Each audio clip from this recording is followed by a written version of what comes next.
ГСП онлайн. Городские новости сейчас. Население Яриги в очередной раз встретилось с представителями Ситтека и Ространса. Причиной стала давняя тема транспортировки в поселок Хлора. Напомним, опасное вещество необходимо для производства АО «Ситтек». Перевозом и разгрузкой занимается подрядчик Ространс. На объект предприятия и приходят вагоны с хлором. Только вот население уже не в первый раз задается вопросом – это вообще законно? Склады жидкого хлора, пункт 133, должны располагаться в более низких местах по отношению к другим близлежащим зданиям и сооружениям. И преимущество с подветренной стороны. Было это? Да никогда не было. Жители дорогие, все в обратную сторону. Сначала построили сарайчик, а потом его назвали хлором. Если у нас стоит завод, извиняюсь, Ситтека где? В яме, в котловане, где действительно завеса водяная есть, этот хлор можно гипохлорид во что-то превратить, собирать. А здесь у нас что? Тупик. Высота, наоборот, насыпь 2 метра, поднято все вверх.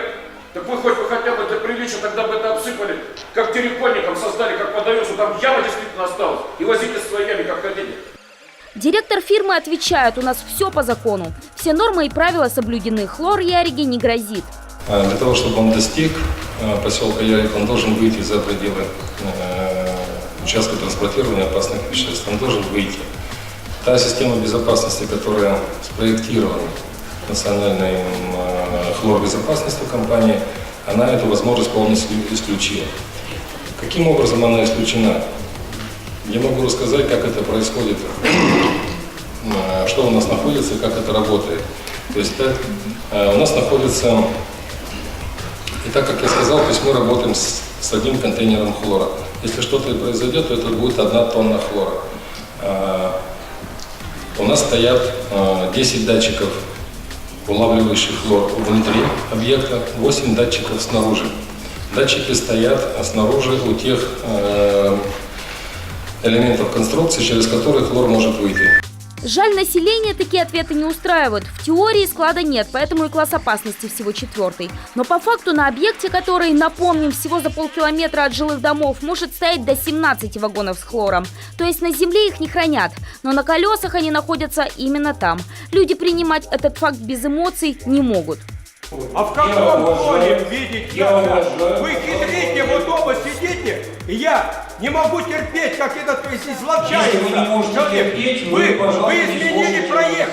Вы изменили проект. По проекту вы должны тупик сделать. И все это хлором. Вы должны уйти отсюда. Далеко уйти, а не рядом где.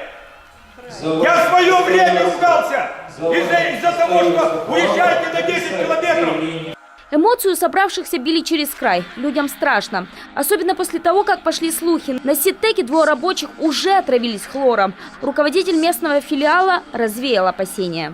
Да, факт имеет место быть. 2 наших сотрудника, 2 аппаратчика проводили работы, безопасные работы и получили отравление угарным газом. Но они не отравились хлором, они не отравились в момент перегрузки контейнеров с хлором, а отравились в процессе выполнения безопасных работ угарным газом. И у нас есть заключение по этому поводу, официальное заключение с медсанчасти по этому поводу. Но кажется, что очередное и, думается, не последнее собрание так и не успокоило местных. Им по-прежнему страшно за свои жизни. Так люди говорят о том, что система оповещения АЧС не имеет должного уровня. К слову, об улучшении этой ситуации пока говорить рано. С мертвой точки она, конечно, сдвинулась, но пока республика не выделила денег на новое оснащение. Правда, к концу июля должны создать и оснастить новые пункты выдачи индивидуальных средств защиты. До этого момента в поселке их было 2, теперь будет 4.